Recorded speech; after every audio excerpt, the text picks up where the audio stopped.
Bom, boa noite. Vamos continuar então o nosso estudo do Evangelho de Mateus. No episódio anterior, semana anterior, a gente deu uma pausa, né? Não sei que dia que vai estar sendo publicado agora, porque nós aumentamos o delay, né? Entre a gravação e a publicação. Mas a gente está retomando então o estudo do endemoniado epiléptico ou endemoniado lunático, que é a tradução que eu gosto mais. Mateus, capítulo 17, os versículos vão de 14 a 21. E nós vamos dar continuidade justamente no versículo 19 dessa sequência. Só para a gente relembrar, né, rememorar o que a gente estava estudando ainda sobre essa passagem, né? Então, os discípulos, eles procuram agora Jesus para justificar, de forma muito constrangedora, porque eles não conseguiram libertar o jovem daquela situação de sofrimento e, consequentemente, confortar a família toda, né? O pai diz para Jesus, de seus discípulos, eu procurei eles primeiro e eles não foram capazes. Quando a gente viu esse versículo, eles não foram capazes de curá-lo, né? Eu quase peguei a palavra capaz, né, na ocasião, mas aí eu preferi ir por outro caminho, porque eu sabia que ela ia voltar, e volta hoje um versículo. Porque aí os discípulos, então, creio que em particular, o orgulho não permitiu que isso acontecesse em público, né, talvez, em particular eles falam para Jesus. Então os discípulos aproximaram-se de Jesus e, em particular, o disseram: por que não fomos capazes de expulsá-lo? Por que não fomos capazes de expulsá-lo? Eles querem saber isso de Jesus. O que nos faltou? Onde nasce a nossa incapacidade, a nossa impossibilidade, a nossa inaptidão para realizar essa tarefa? Isso é, primeiro, que é muito bonito. Ainda que eles tenham feito em particular, né? É bonito porque é o que a gente chama de autocrítica, que eu já falei com vocês, né? Semana passada eu cheguei a comentar, era um dos slides, né? Aquele da humildade, é autocrítica, eu quero entender por que eu falhei. Se eu falhei, qual que é o motivo? Para tentar acertar. Esse é um primeiro ponto positivo dessa fala dos discípulos com Jesus.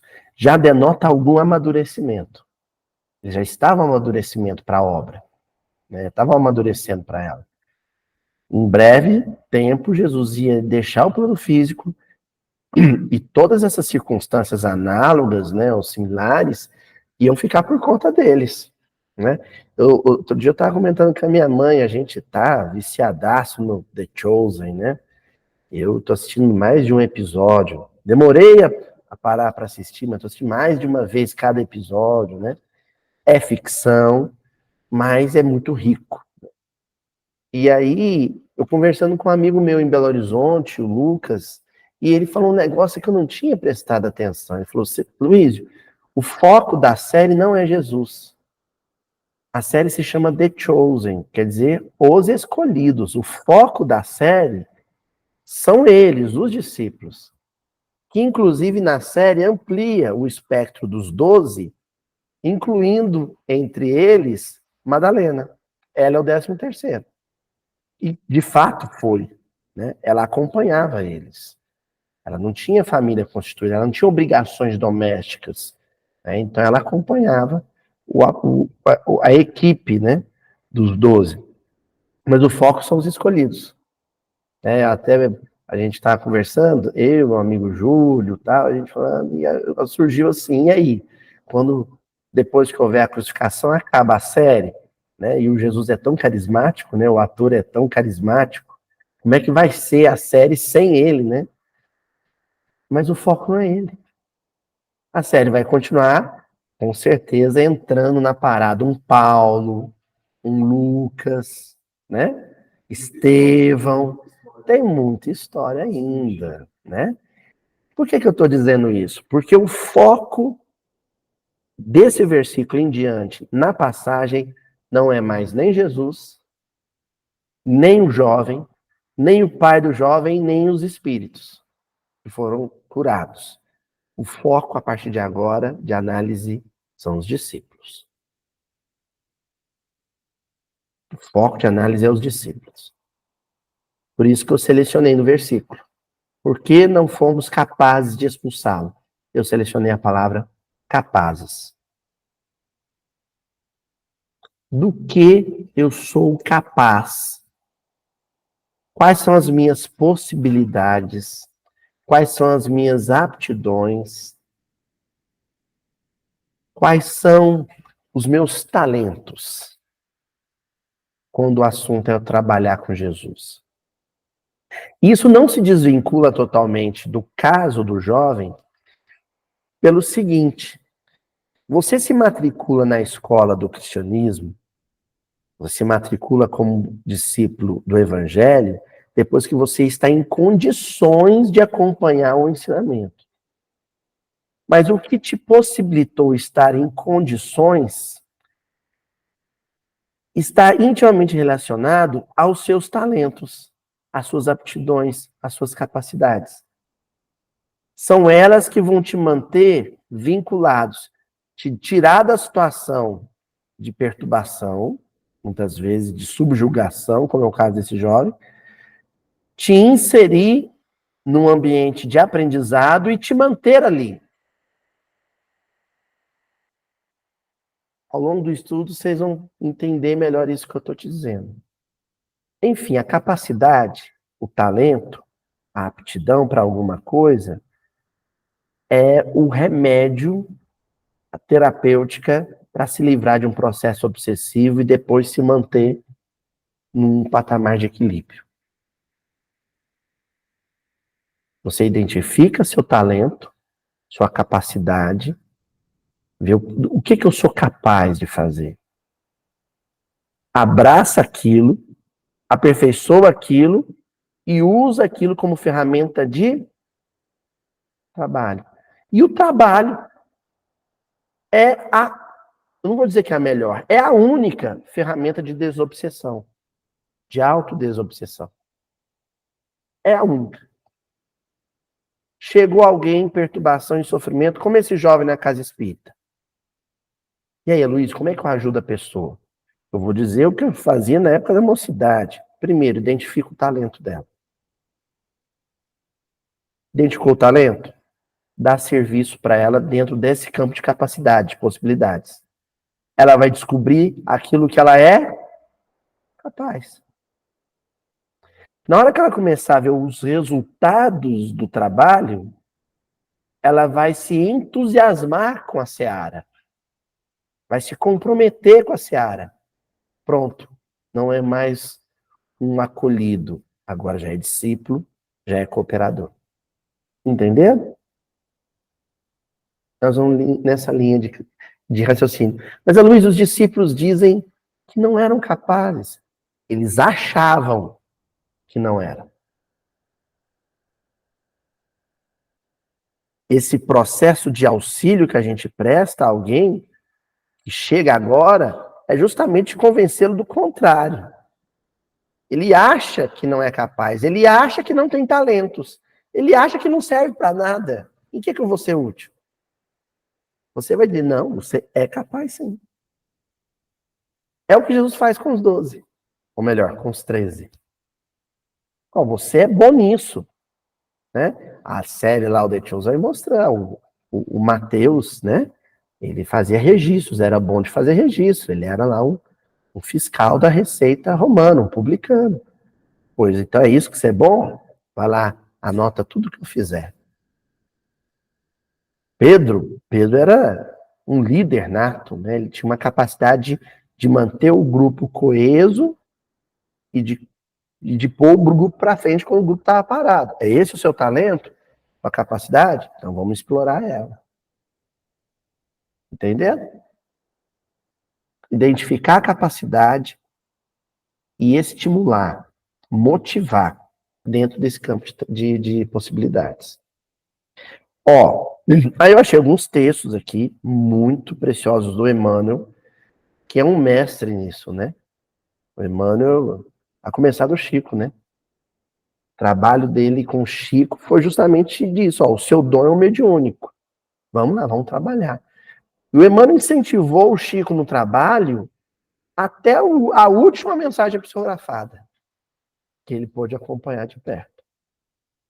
Então, a palavra grega, para isso que nós vamos estudar hoje, é dinamai. Sim, quem pensou em dínamo, dinâmico, sim, é a mesma raiz. Dinamai, né?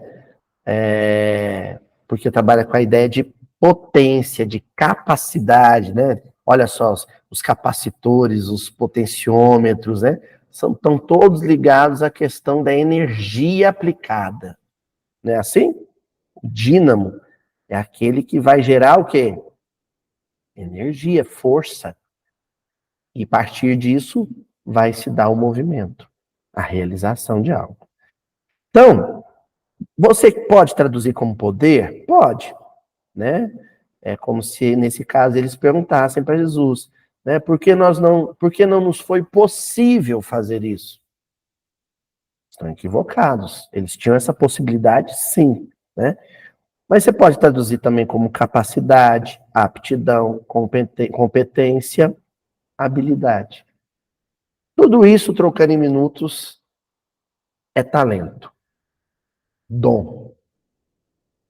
O que é o talento? O que é o dom? O que é a aptidão? O que é a capacidade? O que é a possibilidade?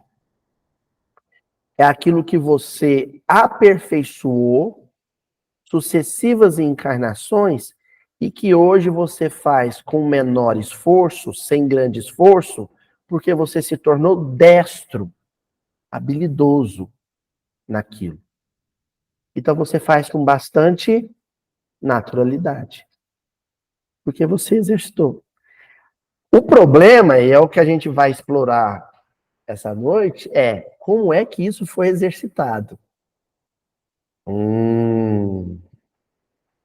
Tá, hoje eu pego um instrumento e saio tocando, né? O Luiz Barcelos, meu amigo, pega qualquer instrumento, dá uma flautinha de criança, ele sai tocando. Quer dizer que ele exercitou a habilidade musical sucessivas encarnações. Como? Em que direção? Voltado para quais fins? Quais finalidades? Né? Então, a Eurídice tem um grande talento no artesanato, no crochê, no bordado. Né? Exercitou isso várias vezes. Como?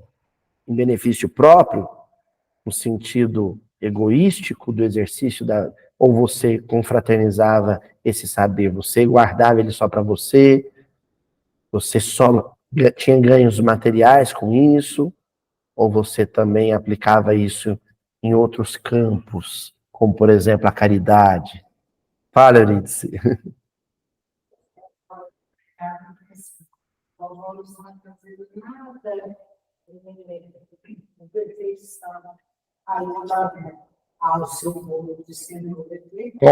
Olha só. E eu sei disso, né? Eu sou um dos beneficiados. Eu acrescentaria o suco de maracujá também. Da Eurídice é imbatível. A Eurídice tinha um irmão. Pouca gente sabe isso, mas a Eurídice tem um irmão gêmeo, né? Mas já desencarnado, né, Eurídice? O Euripinho. O Euripinho, alguém da década de 80 vai se lembrar que o Euripinho foi um dos maiores estilistas que o Brasil já conheceu. Irmão da nossa companheira Eurídice, né? O Euripinho, ele fazia vestidos para Hebe Camargo. Quem mais, Eurídice? Pessoal lá de São Paulo, aquelas socialites todos, né? Lá de São Paulo, né? Então,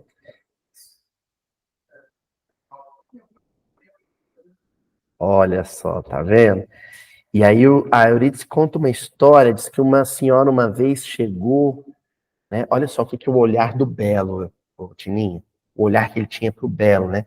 Uma senhora, assim, da alta sociedade de Uberaba, chegou desesperada que ela tinha um casamento, assim, de improviso para comparecer, e não tinha um arranjo pro cabelo, né, Euridice? O Euripim estava em casa e ela, Euripim, eu não tenho nada assim para combinar com essa roupa, para ir no casamento. Ele foi no fundo do quintal da casa, pegou uns galhos, umas folhas, né, Euridice? Fez lá, né? Uma mágica e de repente ela tinha um adereço belíssimo para o cabelo, para ir no casamento, com o que ele tinha no quintal da casa. Euripinho, irmão gêmeo da Eurídice. O que é isso? Do que ele é capaz? Criar o belo visual. Entendeu, Tininho? Criar o belo visual. É uma capacidade. Jesus não nos escolhe. Vou reformular. Jesus não deixa de nos escolher, já que o assunto hoje é os escolhidos, né? Ele não deixa de nos escolher pelos nossos vícios. Ele nos escolhe pelas nossas qualidades, pelas nossas aptidões, pelas nossas capacidades. Ele tem 10 motivos para não nos escolher para o trabalho.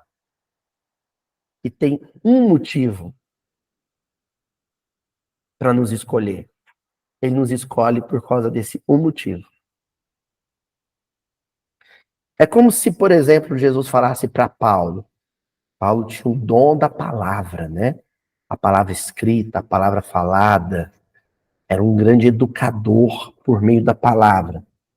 Então, Jesus escolhe ele por isso e também por outros dons. O dom da perseverança, dons morais, né? Da perseverança, da disciplina.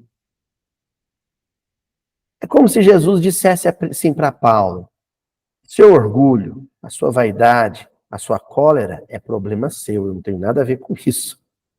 Você com você. Agora, o seu dom de dizer coisas, escrever coisas e comover pela palavra, esse me interessa. A sua capacidade de perseverar numa obra e realizá-la com disciplina, isso me interessa. Então eu te quero, você é meu vaso escolhido por essas qualidades. Os seus defeitos, você vai viver suas experiências para corrigi-los. É problema seu. Mas a aptidão, a capacidade, a habilidade, o dom, o talento aplicado de forma útil te ajuda na vitória sobre os vícios, entendeu? Olha como Jesus é inteligente, a didática dele. O que você precisa para vencer os vícios? Se sentir motivado. Precisa de uma autoestima segura, sólida. Você precisa se sentir importante. Aí você tem bons motivos para vencer seus vícios todos. Quando você começa a sentir que os seus vícios, seus defeitos morais, estão te atrapalhando na realização do seu trabalho, você começa a dar um jeito neles. Dá um rumo para eles. Entendeu? Então, chegou o companheiro na casa espírita, não importa a condição de sofrimento. Perturbação mediúnica, perdeu um familiar, está desempregado, está com uma doença incurável. O que eu vou oferecer para ele? Trabalho. Qualquer trabalho? Não. Qual a sua aptidão? O Júlio Adriano, meu amigo, contou essa história de novo lá em Belo Horizonte esses dias, né? Quando ele conheceu o Luiz Barcelos, meu parceiro, né? O Luiz pegou o avião e foi lá para Goiânia, participar do encontrão de carnaval, lá da Federação Goiana. E aí o Ser tinha realizado alguma atividade lá com o Haroldo. O Luiz era fã do Instituto Ser. Acompanhava os Pode Ser, os podcasts todos. Aí aproximou do Júlio e se ofereceu o trabalho. Eu sou muito fã do trabalho do Ser, eu queria cooperar. Ah, o Júlio, primeira pergunta que o Júlio fez: o que você sabe fazer? Olha o que o Luiz respondeu. Ah, eu posso carregar umas caixas. O Júlio, então tá, você vai carregar. Me ajuda aí, carregar as caixas de som aí, me ajuda a carregar umas caixas. O Júlio conta que quando chegou em casa, e o Luiz tinha comentado que tocava bandolim, que ele jogou o Luiz Barcelos no YouTube e descobriu quem era. Não sei o que eles vão estar carregando caixa. Ele tinha um talento maior a ser explorado. Bah, de imediato, ele já chamou o Luiz e pôs ele para fazer toda a produção musical do Seminário Brasil, Coração do Mundo, Pátria do Evangelho. E depois apresentou o Luiz para mim e ainda não paramos mais de fazer coisa junto. Mas foi assim. O que você quer? Trabalho. O que você sabe fazer? O Luiz devia ter falado. Eu sou capaz de tocar bem um instrumento musical. Essa é a minha capacidade, essa é a minha habilidade, essa é a minha possibilidade. Foi modesto, mas não tem jeito. Quando você tem um talento muito excelente, você não consegue ocultar ele. Você não consegue. Você esconde ele na terra por um tempo. Mas algum cachorrinho vai desenterrar. Esse talento vai vir à tona em algum momento. Olha o que o Emmanuel vai dizer, gente. Lá no livro Seguindo Juntos, capítulo 7, Adiantamentos. Ele começa dizendo assim: muitos companheiros se habituam a chorar pelos talentos que ainda não possuem, esquecendo as facilidades que já lhes bafejam a vida. Por que nós permanecemos muito tempo, às vezes, inoperantes, estagnados, estacionados? Porque a gente fica olhando o talento dos outros e dizendo, se eu soubesse fazer aquilo, se eu soubesse realizar as coisas como fulano, nossa, fulano tem um dom, tem um talento, tem uma capacidade, se eu fosse como fulano. Os discípulos ficavam olhando para Jesus, expulsando demônio, e falavam assim, se eu fosse como Jesus, se eu soubesse fazer isso que ele faz, curar os cegos, os paralíticos. A gente fica tão focado no talento que a gente ainda não possui, que negligencia, esquece, passa batido, né? Talentos que a gente já dispõe e que já devem ser a nossa ferramenta de trabalho. Fazer isso, fazer aquilo. A minha irmã, ela tem um talento incrível. Ela tem uma letra muito bonita. A letra da minha irmã é maravilhosa.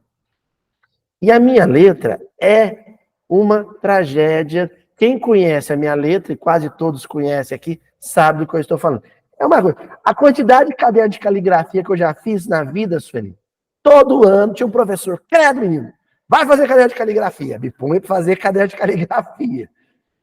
Até hoje, eu vou escrever no quadro, e qual que é a pergunta que eu mais escuto em sala de aula? O que está escrito ali, professor? É a pergunta que eu mais escuto. Primeira vez que eu vou pro quadro, sala 9, já falo assim, já vou avisar para vocês. É horrorosa a letra. Quem tiver dúvida, levanta a mão que eu... Então, o que eu mais respondo é o que eu escrevi. É uma coisa... Toda vez que eu vou dar um autógrafo do Morro Alto, eu já começo pedindo desculpa. Você me desculpa. Enfim, é o escritor que não sabe escrever. É uma tragédia. Agora, a minha irmã, tem hora que não. Se for uma coisa que eu escrevi há muito tempo, se eu pegar, alguém traz, o que você escreveu aqui? Não é letra de médico, né? Letra de médico ela é diferente, a minha é feia. Ela é feia, né? Eles falam, tem uns grafologistas, se a letra é inclinada para cá, quer dizer isso da sua personalidade. Se ela é inclinada para lá, quer dizer aquilo. A minha, cada letra vai para um lado. Então, eu não sei o que aquilo quer dizer. Enfim, minha irmã, ela fazia todos os cartazes aqui do centro. Na época que não tinha computador, ela tinha um pincel atômico, lembram disso? Então ela pegava cartolina, papel sulfite, fazia os cartazes com as frases do Emmanuel, embelezava o centro, né? E aí, na época, não tinha PowerPoint, não tinha... A gente usava uma coisa chamada porta-cartaz. Lembram disso? Era um lugar onde você colocava a cartolina com a frase do André Luiz, do Emmanuel, você ia dando a palestra e virando cartaz. E era um sofrimento, né, assim, Porque todo mundo no centro queria que minha irmã fizesse o cartaz da próxima palestra. Ela tinha, era um cavalete, exatamente. Então a vida da minha irmã era fazer cartaz para palestrante.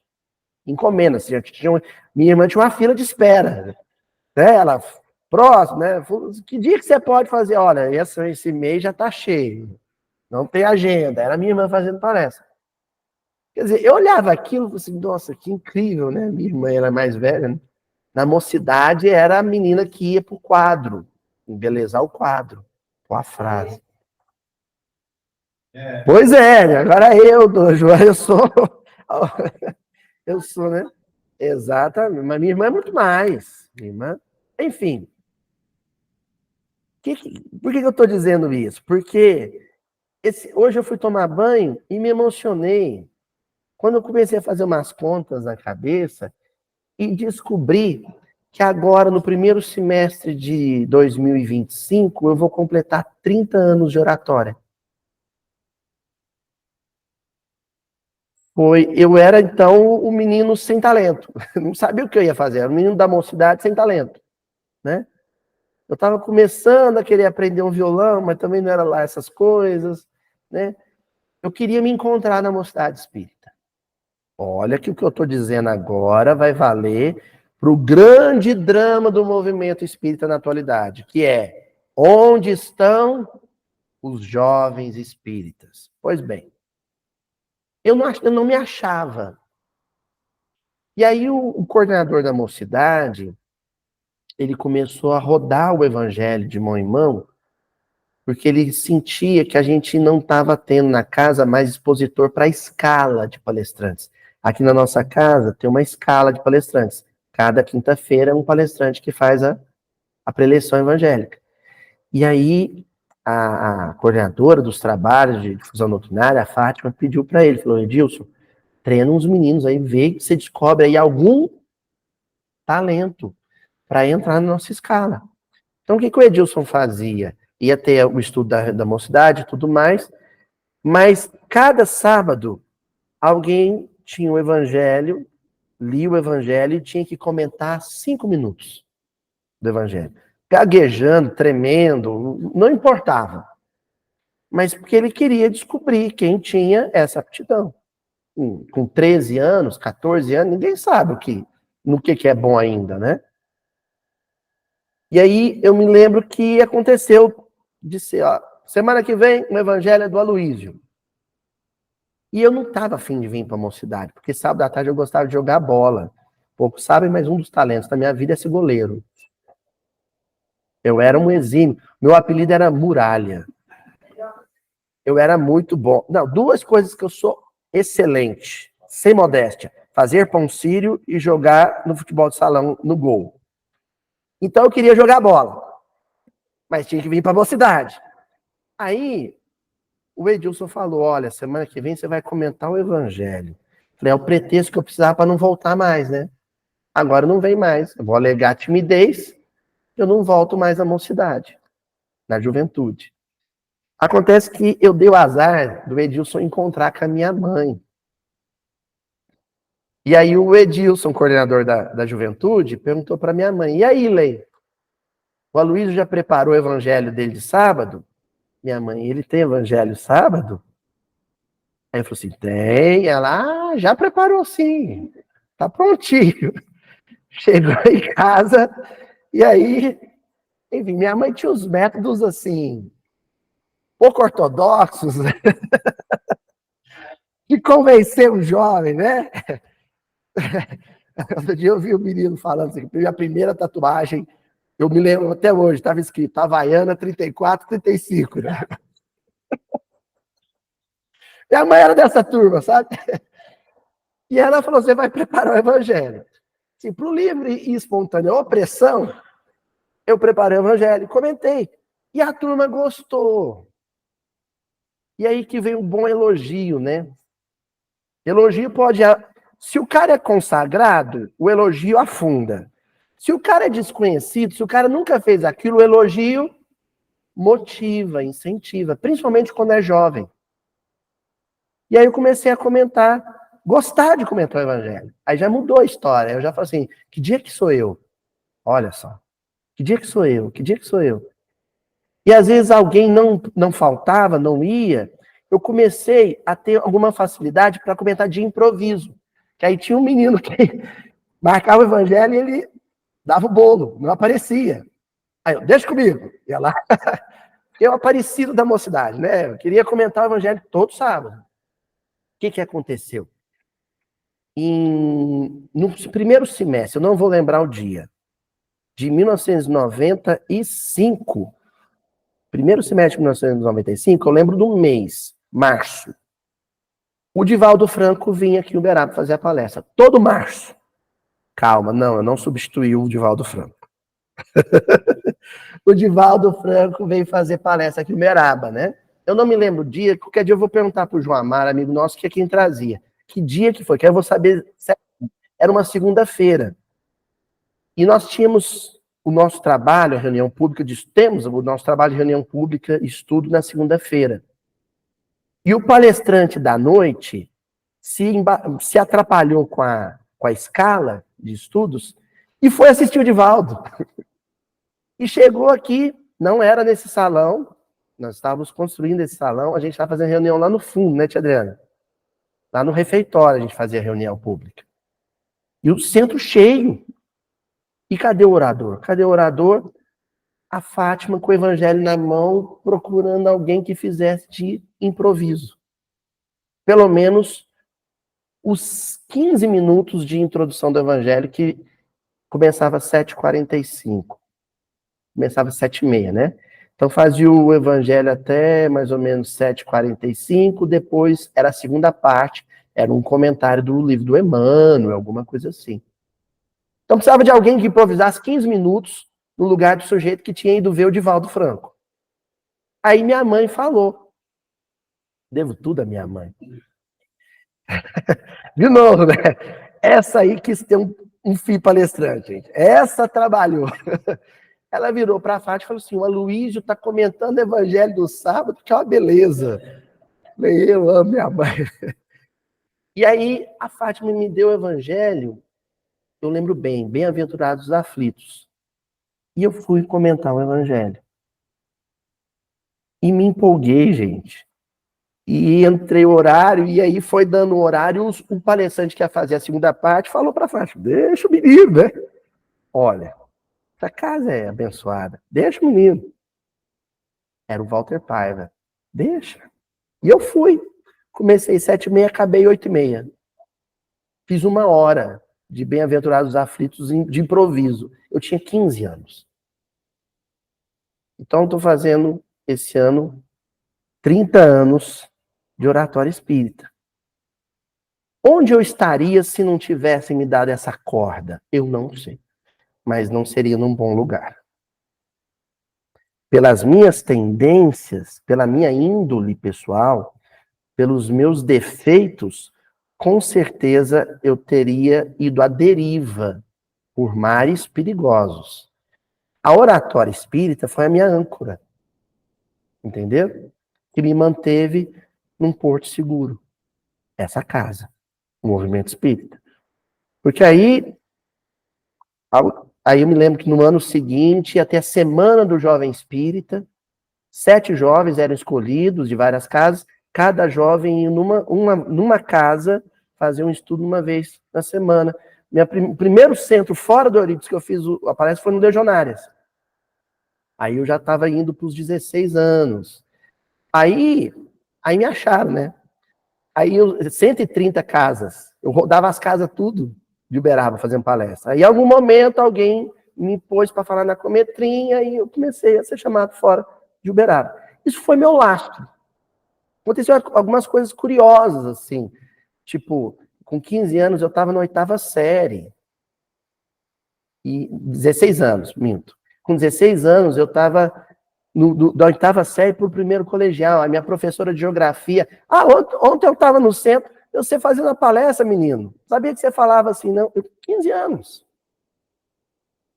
Quer dizer, por que o jovem espírita está escapando da casa espírita? Porque talvez a madureza muito zelosa, muito receosa, não esteja sendo capaz de identificar os talentos, as potencialidades, as aptidões e explorar, dar serviço. Você tem que dar serviço. Agora, você monta uma mocidade, põe os meninos naquele dia, naquele horário, para ficar escutando alguém falar. Você vai ficar ali até achar algo interessante, mais interessante para fazer. Entendeu?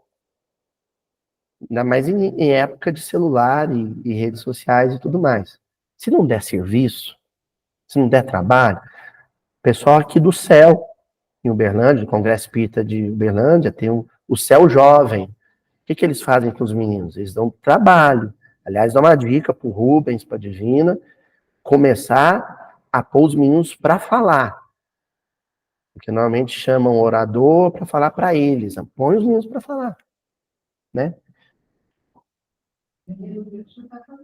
E isso tem que dar trabalho. Então, olha só. Se eu fico procurando os talentos dos outros e não transformo os meus talentos em uma âncora que me dê segurança, que me dê estabilidade, me mantenha no porto seguro do trabalho evangélico, meu barco vai ficar à deriva. É o que teria acontecido comigo, com certeza. Então, obrigado, mãe. Tá? Aí o Emmanuel continua dizendo assim, olha só que lindo, que tem a ver com essa história minha. Relaciona as possibilidades de que dispões e entenderás a extensão dos adiantamentos que te foram concedidos pela providência divina, porquanto adiantamento é concessão antecipada, visando a determinados fins. Como é que funciona isso? Investimento. Os espíritos, às vezes, investem pesado num talento seu. Investem como? Um jogador de futebol, um olheiro, vai investir pesado, né? O time de futebol vai botar dinheiro no menino, vai pôr ele na academia para ele ganhar massa muscular, vai trazer a família lá do interior, não é assim? Os espíritos fazem algo parecido. Então, no meu caso, os investimentos. Primeiro, me reencarnar filho dessa mulher. É o primeiro investimento pesado.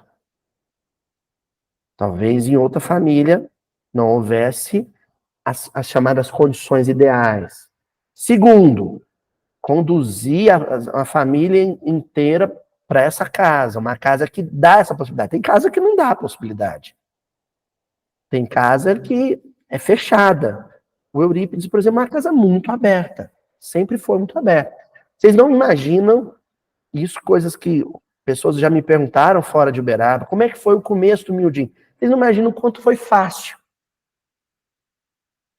Foi fácil. Cheguei para dirigente da casa, assim, tem um estudo assim, assim, assim. Ela, ó, tem a quarta-feira. Toma aqui. Toma a chave. Reúne. Começa. Foi fácil começar. Por quê? Investimento da espiritualidade. Então, as oportunidades de trabalho vão surgindo. Entendeu? Vão aparecendo.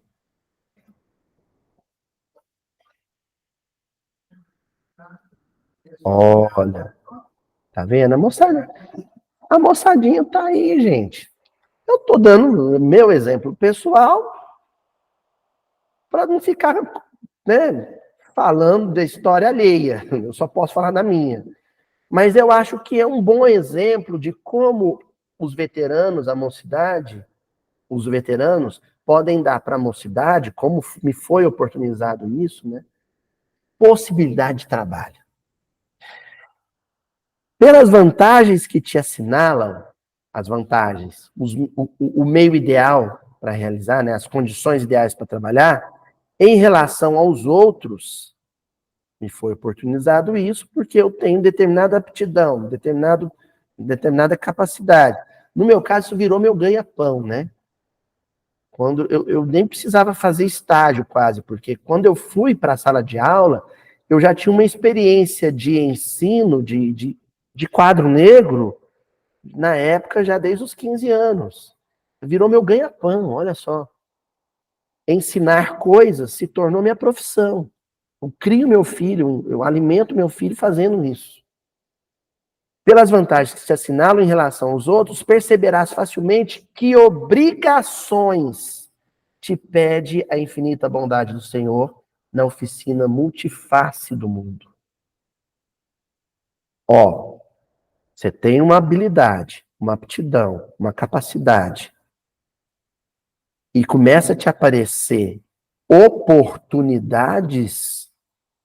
Essas oportunidades não são convite. Não são, Dona Joana.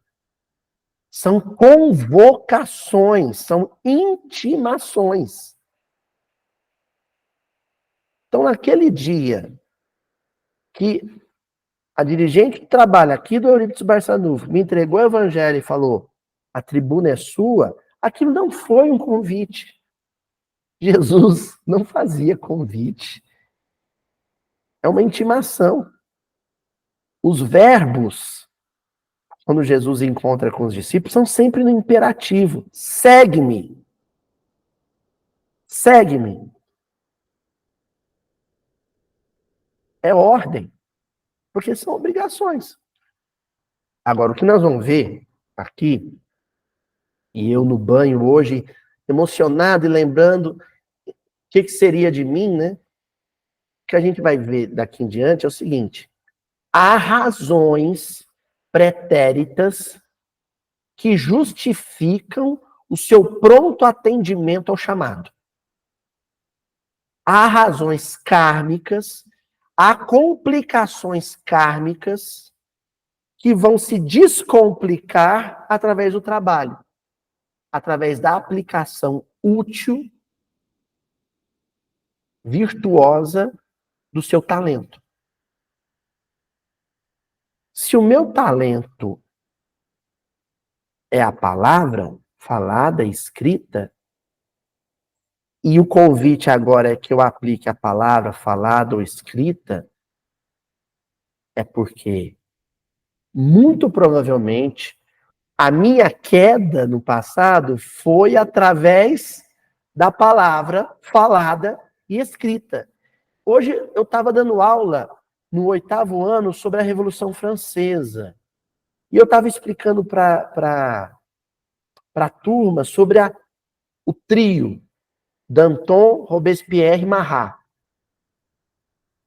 Meu Deus do céu, quanto sangue foi derramado por conta da pena do Marat.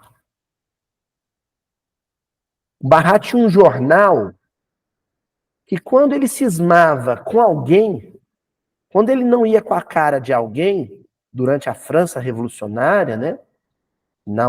Após 1789, no período de terror, né?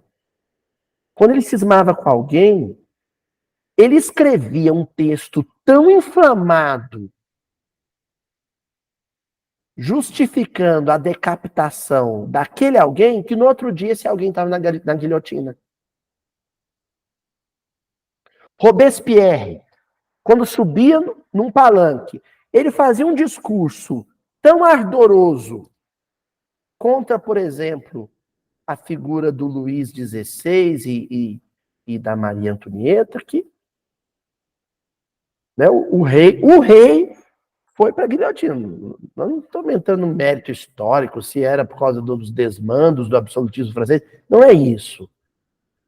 Mas a palavra ali foi usada para o excesso, para a violência, para o derramamento de sangue. Então, estou me focando na palavra porque o movimento espírita valoriza muito o dom da palavra. Não é? Quem são as pessoas mais populares do movimento espírita? Os oradores. E aí o questionamento que eu faço é: o orador espírita atendeu uma obrigação. Essa obrigação a qual ele atendeu, essa convocação a que ele atendeu, muito provavelmente está atrelado ao uso equivocado que ele fez da palavra em outros tempos. Entendeu? Isso que eu estou falando vale para a evangelização infantil? Vale. Então, a Adriana de Macedo, eu falo que ela fala um idioma que poucos conhecem. Ela fala o meninês. Eu explico para o Francisco 10 coisas. Ele não entende. A Adriana vem e explica, ele entende. Então, ela tem um dom de conversar, dialogar com a criança. Ela é uma evangelizadora nata, né? É uma capacidade, uma possibilidade, uma aptidão forte que ela tem com criança. O que a Adriana tem que ponderar? Por que essa convocação me foi feita? Será que no passado eu não abandonei a infância? Não dei as costas para a infância? Não é uma acusação, viu, Adriana? Sei lá, sei o que você aprontou. E eu só estou mencionando a Adriana por causa da intimidade que a gente tem. É um negócio para se pensar. A minha avó fez sopa fraterna aqui 50 anos. Todo domingo ela fazia um sopão fraterno, distribuía, alimentava, 50 anos. Eu brincava com ela, falava assim, a dona Nilza, eu chamava de Nirzeta, eu falei, Nirzeta, quanta gente você já deixou morrer de fome? Ela usava o talento. A minha avó era agora coisa impressionante, caldeirão de 50 litros de sopa, ela enfiava a mão assim numa vasilha de tempero e temperava com a mão assim. Você ia provar a sopa, não estava salgada, não estava sem sal, no ponto. Eu falei assim, como é que essa mulher sabe assim, na mão, no olho, quanto de sal vai para um caldeirão desse de sopa? Que é o nome? Qual é o nome disso? Talento, aptidão. Só a aptidão de fazer sopa? Não. Aí junto vem a perseverança. Porque o domingo, normalmente, ele fala o dia da família, o dia do clube, né, o dia do descanso. E para minha avó, não, era o dia de fazer sopa. Perseverança, disciplina. Ó, o que o Emmanuel acrescenta? Construções que realizas, 50 anos de sopa, 30 anos de oratória, quantos de evangelização infantil? Só para vocês sentirem o drama. Vocês estão, talvez, impressionados de eu ter começado a oratória aos 15? Adriana, com quantos anos tia Felizmina te colocou para dar aula de evangelização aqui na casa? 13 anos. Tia Adriana começou a evangelizar criança. Ela era uma criança. 13 anos. Né? Por que vocês acham que eu chamo ela de tia? Tia Adriana. Exatamente. A Adriana, que é minha companheira, foi minha evangelizadora. Né? A Ana Cristina, minha colega Ana Cristina, é uma baita de uma designer gráfica. Né? Ela cria o belo, né? O que o Euripim fazia com folhas, né? A Ana Cristina faz com um programa de computador. Ela cria o belo. Eu tenho uma outra amiga, a Cacau, lá de Franca, que ela é aquarelista, ela faz aquarela, desenhos de aquarela. Aí, o Wagner Moura, da Fraternidade Sem Fronteiras, olha como é que a gente vai um puxando o outro pelo talento para o trabalho. O Wagner Moura chegou para mim e falou assim, Luiz, eu preciso de um livro assim, assim, assim, assim, assim. Você escreve para mim? Falei, escrevo. Aí, eu escrevendo o livro, precisava de uma capa, né? Aí cheguei para Ana Cristina e falei assim, Ana Cristina, eu estou escrevendo um livro de assim, assim, assim, assim. Você faz a capa? Ela, faço. Só preciso o material para montar a capa. Aí eu fui na Cacau. Cacau, você faz uma pintura? Cacau fez uma pintura. Festa americana, né? Cada um leva um prato. Cacau fez a pintura. Ana Cristina fez a diagramação da capa. Eu estou escrevendo o livro. Aí hoje, meu amigo Júlio Adriano já me indicou 2 revisores. Aí nós já sabemos de um diagramador. E assim, cada um doando o seu tempo, o seu talento, sua aptidão, vai resultar no livro. Entender?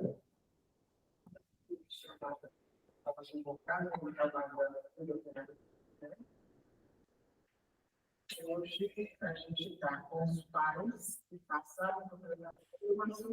Olha só. É os frutos do trabalho, né? Então, gente, assim, esses convites que a gente recebe de um companheiro, como eu recebi do Wagner para escrever o livro, né? Como o Haroldo Dutra recebeu do Nestor Mazotti para fazer a tradução do Novo Testamento, esses convites, eles chegam até nós na forma de convite por polimento, por educação. Porque na prática é no imperativo. O Wagner Moura não chegou para mim e falou: Luiz, você faz um livro? Não. No fundo, ele foi só o portador do recado. O recado era de Jesus. Passa um livro. E ai de mim se eu não fizer. Isso era novembro. Ele pediu. Para quando, Wagner? Dá para fazer até novembro? Um ano. Vamos fazer. Né? Por quê? Ó, aprova. Como é que você vai conseguir fazer um livro em um ano? Fazendo um mildinho por semana. Como? A gente fica se perguntando quando aceita o convite de convocação. E agora? Como? Aí vem o Emmanuel e diz assim, olha só, gente. Reflete nisso. Aliás, perdão, vou ler um pouco antes. Construções que realizas, causas nobres que defendes, heroísmos dentro de casa, estão habitualmente ligados ao resgate de culposas reencarnações. Ao Marral, Danton, Robespierre, sei lá por onde anda esse povo. Ligados ao resgate de culposas reencarnações do passado, liberações que aguardavas há muito. Liberações. O trabalho, a aplicação da aptidão vai te liberar, às vezes, de um complexo de culpa. Reflete nisso, para que não te afirmes inabilitado. O que os discípulos disseram para Jesus? Eles fazem a pergunta, mas meio que afirmando para Jesus que eram incapazes, inabilitados. Quando o momento te auxiliar, te surja à frente. Momento auxiliar, a oportunidade. Quando ela te surgir, não te afirmes inabilitados. Aceita o convite. Sim, Wagner, eu escrevo o livro. Aí depois que você aceita, você vai pensar nas condições favoráveis ou desfavoráveis. Eita, será que eu tenho tempo para realizar isso? Será que eu serei capaz de cumprir? Só um minutinho, Lídia. O chamado dentro do prazo que a obra precisa ter realizada? Olha o que o Emmanuel vai dizer agora. Aproveita os minutos e utiliza com segurança criteriosa os talentos que a sabedoria divina te empresta com vistas ao rendimento do bem. Primeiro, sim, Aloísio, vai dar para você escrever em um ano, se você não perder tempo. Como é que a gente perde tempo? Ah, já sei, o Emmanuel está dizendo que a gente senta para assistir dança com os famosos no domingo. Estou perdendo tempo. Era para eu estar escrevendo. Não, não é isso não. Está sendo mais profundo. Quando eu paro para discutir, bater boca com a minha esposa, quando eu paro para discutir, bater boca na internet, com parente, no grupo de WhatsApp, eu estou perdendo tempo. Quem tem trabalho para realizar com Jesus e tem prazo para entregar o trabalho feito, Adriana, não pode perder tempo. Fala, Euridice. Quando? Olha lá, há 2000 anos. A Ilha, uma vez, a gente estava conversando sobre há 2000 anos. É muito engraçado eu contar que eu bato papo com a freira sobre o livro espírita, né? E aí a gente estava lendo sobre há 2000 anos e ela foi uma coisa genial sobre aquela negativa do Públio Lentulus na praia de Cafarnaum. Aquele memorável encontro de Jesus com Públio Lentulus. E Jesus não faz um convite. Jesus diz, segue-me. Ele segue? Sabe o que a Ilha falou? Ela disse assim, quando Jesus fez esse convite, ele sabia o potencial do público. Um gênio, né? Já era um gênio da palavra. Ninguém escreve como Emmanuel. Gente, ninguém escreve como Emmanuel. Eu não estou falando só na literatura espírita, não. A elegância de Emmanuel supera em muito Machado de Assis, que é o príncipe das letras na língua portuguesa. A Ilha disse, se Públio Lentulus tivesse aceito aquele convite naquele dia, não seriam 4 evangelhos, seriam 5. Ele teria escrito uma quinta versão da vida de Jesus entre nós. Tanto é que com muito conforto a gente afirma que Paulo e Estevão é o 5º evangelho. Paulo e Estevão é Atos dos Apóstolos. Talvez quem estava no programa, olha só, porque Paulo passa a tarefa de Atos dos Apóstolos para Lucas. Paulo começa a fazer o levantamento de dados, informações. Quando ele está preso em Cesareia Marítima, e Lucas vai visitar ele na cadeia, ele entrega os pergaminhos para o Lucas completar o 4º evangelho, o evangelho de Lucas. E aí, o Lucas fala para ele, eu estou pensando em escrever sobre a vida dos apóstolos, sobre a sua tarefa. E o Paulo falou assim, não, se você for fazer isso, conta também a minha queda, viu? E aí Lucas escreve Atos dos Apóstolos, contando a queda e a ascensão espiritual de Paulo de Tarso. Quem é que faz isso depois de séculos? Emmanuel. Então, para mim, aquela convocação na praia de Cafarnaum é porque na programação de Jesus, quem iria escrever a experiência dos apóstolos após a crucificação era Públio Lentulus. Se ele tivesse aceito o convite. Só que isso traz uma lição para todos nós. Jesus te escolhe pelas suas aptidões, pelas suas capacidades, pelas suas possibilidades. Mas ninguém é insubstituível na seara do Evangelho. O que Públio Lentulus disse para Jesus? Não, não quero. Ficou sem escrever Atos dos Apóstolos? Não. Lucas recebeu o mesmo convite e aceitou. Ele escreveu. Jesus não ia ficar sem a realização de uma obra porque um trabalhador negou-se ao trabalho.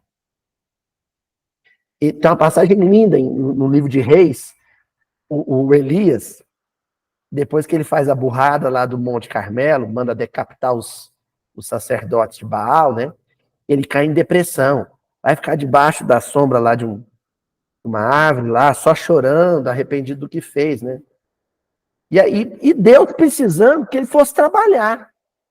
Ele cheio de talento para ser aplicado, e lá, o que eu fiz? Eu não mereço essa obra.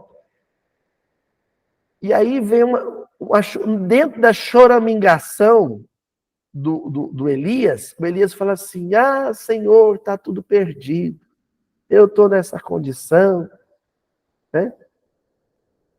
E agora, quem é que vai realizar a obra? A resposta de Deus para Elias a resposta de Jesus para Elias, né? Engano seu.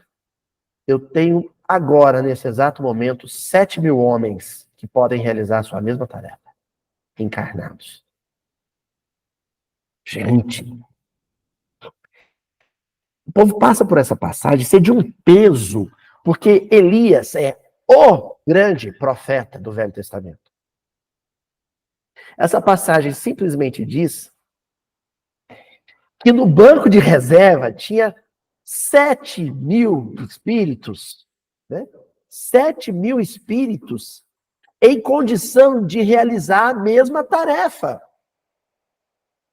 Era só encarnar. Alguns encarnados, já encarnados, outros prontos para reencarnar. Né? Mas os espíritos trevosos naquela época eram milhões. Mas a luz só precisa de 7.000 para vencer as trevas de milhões. Então, muita atenção, muito cuidado na hora de dizer não para Jesus. Tinha mais 7.000 espíritos para fazer o canal miudinho do Elias. Se eu disser... E disse não, hein, Dona Joana? Disse não. Não quero, tem vergonha, eu travo na frente da câmera. O Júlio Adriano, meu amigo, falou: se você não fizer, tu vai fazer. Tem mais 7.000 para te substituir, Elias. A Luiz Elias. Aí eu falei: opa, não, deixa comigo, eu faço. Né? Esse é o mínimo. Aproveitar os minutos para dizer sim para a tarefa.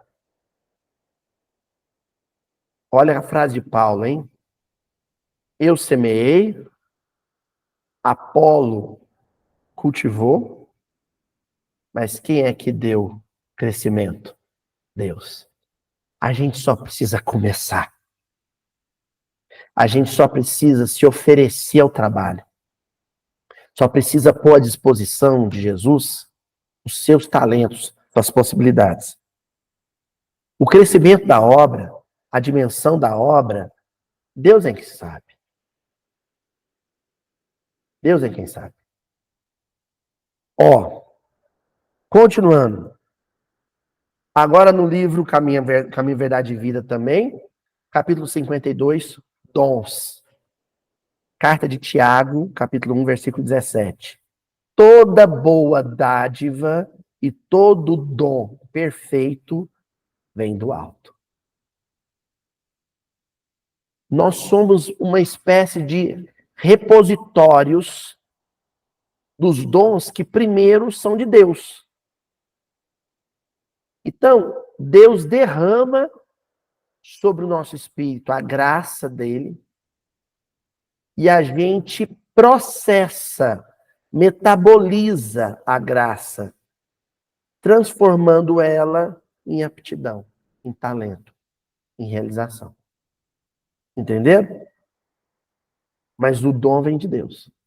A graça vem de Deus. Certificando-se o homem de que coisa alguma possui de bom, sem que Deus lhe conceda, a vida na terra ganhará novos rumos. Por que os discípulos disseram para Jesus que não eram capazes, que não tinham talento para salvar aquela pessoa? Porque eles achavam que a dádiva, a graça, ia sair deles. Aí sim. Não. A graça passa por nós.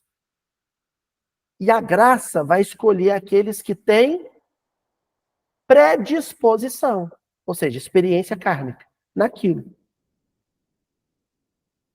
Mas ela flui por nós. Não. Eu tenho experiência do passado. Eu já devo ter séculos de realização nessa atividade.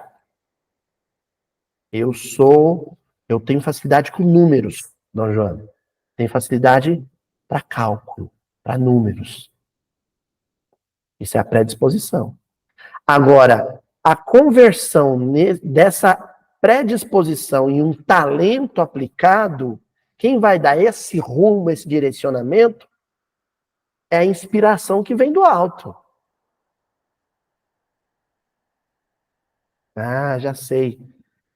Eu vou colocar isso como uma habilidade profissional, vou ser um contabilista, vou abrir um escritório de contador, mas lá na casa, na cidade onde eu moro, tem 80 centros espíritas que precisam prestar conta, viu, gente? Precisam fazer sua contabilidade. Eu vou ser contador, nas minhas horas de folga, eu vou ser contador, né? Vou oferecer gratuitamente o meu serviço para as casas espíritas, para as instituições espíritas, vou ser voluntário, contador voluntário das ONGs, os trabalhos de benemerência no campo da assistência fraterna. Olha só. Mas Esse é um trabalho inspirado? Claro, gente, não pode ter erro. Não pode ter erro. Isso pode trazer complicações para o trabalho. Então, na hora, o que eu vou fazer? Vou fazer aqui a prestação de conta, a contabilidade do Hospital Espírita fulano de tal. Sabe qual que é a primeira coisa que eu vou fazer antes de sentar em frente à planilha de Excel? Uma prece. Uma oração. Então, a Ana Cristina eu falei, Ana Cristina, eu preciso da capa do outro livro. Ela vai sentar na frente do computador, dos programas. Ana Cristina, se você não fizer uma prece, uma oração, vai dar bug. Vai bugar. Vai travar as telas tudo. Vai dar ruim. Eu me lembro, gente, olha só. Eu me lembro de promoção para arrecadar fundos para casa, que a gente ia confeccionar um prato, uma comida gostosa e comercializar. Me lembro bem assim. E começou a fazer a comida de repente, do nada. A comida azedou. Alguém provou. Nossa, comida azedou. Meu Deus, quase que a gente serviu a comida estragada. Imediatamente, o dirigente da casa falou: pessoal, vamos fazer uma prece? O grupo tem que comer, jogar aquilo fora, vai ter que correr e fazer tudo, começar do zero. Primeira coisa, vamos fazer uma prece. Mudou o clima, antes estava todo mundo nervoso, discutindo. Onde é que essa vibração negativa foi parar? Na comida. Zedou a comida. Vamos fazer uma oração. Fizemos um culto, fizemos oração. Vamos retomar o trabalho agora.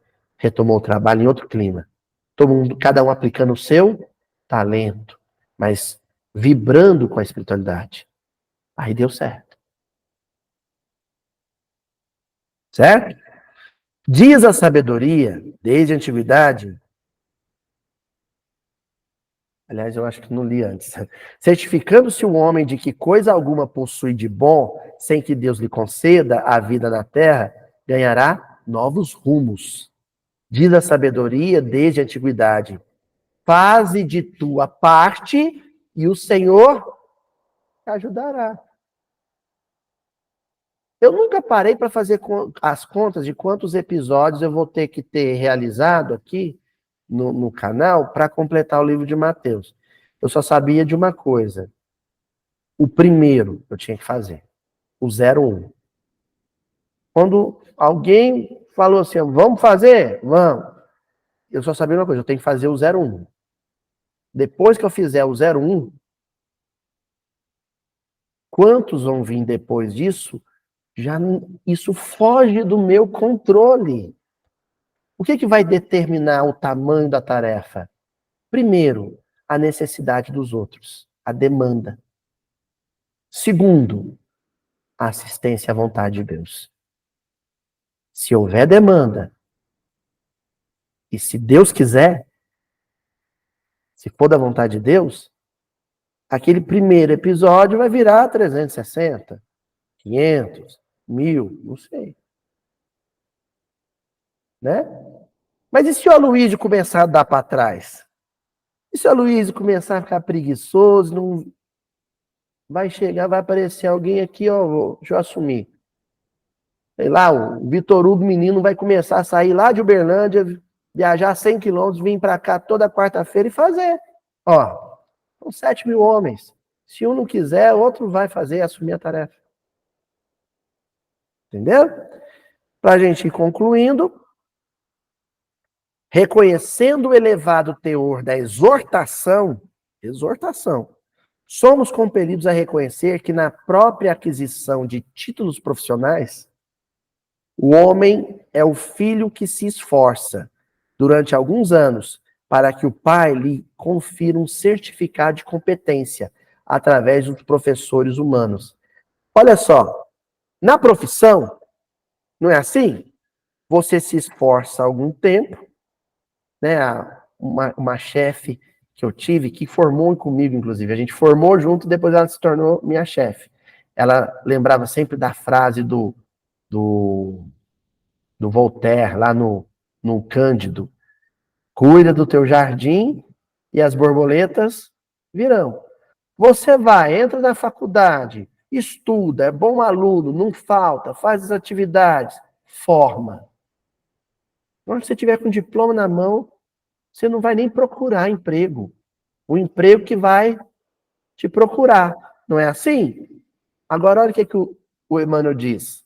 Qual ocorre no patrimônio das realizações materiais, igual acontece no mercado de trabalho, acontece no círculo das edificações espirituais. A espiritualidade tem uma demanda, tem uma tarefa para ser realizada. Tem os arquivos lá no mundo espiritual. Vamos olhar dos encarnados quem está apto, quem tem capacidade de realizar essa tarefa. Ah, é o Rafael, ó. Rafael da área de saúde, ó. Tá lá. Saiu de Araguari. Tá em Uberaba. É onde a gente tem a tarefa para realizar. Vamos conversar com ele. Aí o Rafael, em sintonia, faz uma oração, vai dormir. De madrugada, você sonha que alguém te pediu para fazer tal coisa. Não é? Acontece. Sim. Olha só. No sonho, né? A gente.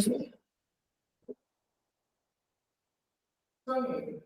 O Júlio chegou no portão do centro da Utinha. Era como se fosse uma área. Sim. Uhum. Olha, a colega, amiga nossa, Sueli, está contando que uma amiga da casa espírita que ela frequenta, né, Sueli? Desencarnou antes dela, né? E aí ela sonhou com essa amiga. Eu sei. E essa amiga veio dizendo, ó, daqui em diante, quem continua aquela tarefa que eu tinha é você. A tarefa era da Ifigênia, ela desencarna, aí ela vem no sonho passar o bastão para Sueli. Hein? E finalizamos, aliás, passei rápido o slide. Indiscutivelmente, toda boa dádiva e todo dom perfeito vem de Deus. Entretanto, para recebermos o benefício, faz-se preciso bater a porta para que ela se nos abra, segundo a recomendação evangélica. As qualidades excelentes são dons que procedem de Deus. Entretanto, cada qual tem a porta respectiva e pede uma chave diferente. Olha, quando eu estava escrevendo, na verdade, lá no Celeiro de Redenção, o primeiro livro que eu organizei com o Ser. E eu lembro que o Júlio Adriano, meu colega, meu companheiro, meu irmão, falou assim, nós vamos ter pouco tempo para fazer a revisão. Aí eu pensei no trabalho do revisor, que ele ia ter pouco tempo para fazer a revisão do livro inteiro. Sabe o que eu fiz? Fui estudar português. Peguei a gramática e todas as vezes que eu tinha uma dúvida, eu ia lá e consultava a gramática, revia, para tentar entregar o livro para o revisor com o mínimo de erro possível, para facilitar o trabalho dele. Então, de fato, Deus vem a inspiração para o escritor. Mas o que o escritor tem que fazer? Bater a porta. Ele tem que estudar. Emmanuel deu aula de português, de gramática portuguesa para o Chico, antes do Chico psicografar o primeiro romance. Está lá no Pinga Fogo. O Emmanuel, o Augusto dos Anjos, olha que coisa linda. O Augusto dos Anjos vinha ditar as mensagens, os poemas para o Chico, e o Chico não conseguia decifrar alguns vocábulos, algumas palavras. Aí o Augusto dos Anjos foi reclamar com o Emmanuel. Falou assim, ó, vou ditar poema para esse seu médico, mas não, ele entende nada que eu falo. Aí, o Emmanuel falou para o Chico, falou, Chico, nós precisamos melhorar o instrumento, a ferramenta tem que ser amolada. Você precisa ter mais recurso de língua portuguesa para os autores poderem escrever para o seu intermédio. E aí o Emmanuel foi dar aulas para o Chico, aula de língua portuguesa. Resultado, quando você pega o Chico dando entrevistas na década de 70 e 80, a diferença das gravações, dos registros do Chico na década de 40 e as entrevistas que ele dava na década de 80 são notórias. Como ele melhorou o português. Incrível, né?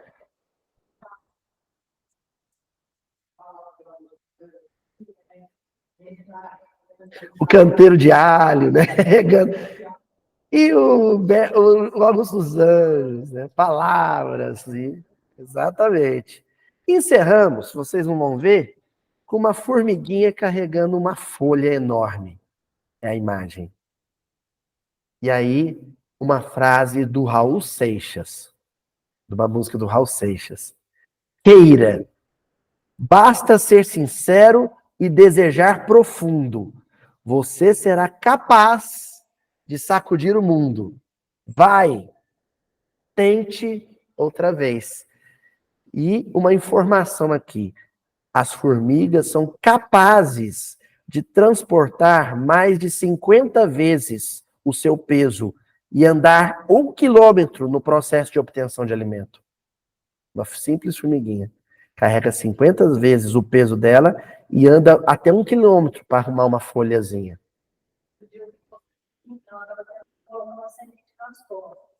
Aí tem uma meta nesse na frente, ela vai na frente. Olha só. Muito mais pesada que ela, né? Sabe o que acontece? Quando a formiguinha olha para uma pedra dessa, uma semente, uma folha, ela se reconhece capaz de realizar a tarefa. A dona Joana foi no ponto. E a dona Joana inspirada, olha aí. Olha, gente, a dona Joana, de novo, se aparecer no Facebook, no Instagram, não põe a Luiz Elias, não, põe Joana Malta, de novo. Dona Joana está dizendo o seguinte, sabe por que a formiguinha, ela é capaz de carregar 50 vezes o peso dela? Porque ninguém fala para ela que ela não pode. Então, todas as vezes que vir um sentimento de incapacidade, pode ter certeza que, às vezes, um sofredor, um espírito sofredor desencarnado, ou um sofredor encarnado, te disse assim, você não vai conseguir. Você não vai ser capaz. Certo? Joana Malta. Né? Né? Exatamente. Então vamos encerrar hoje, agradecer a Deus essa reunião e até a próxima semana.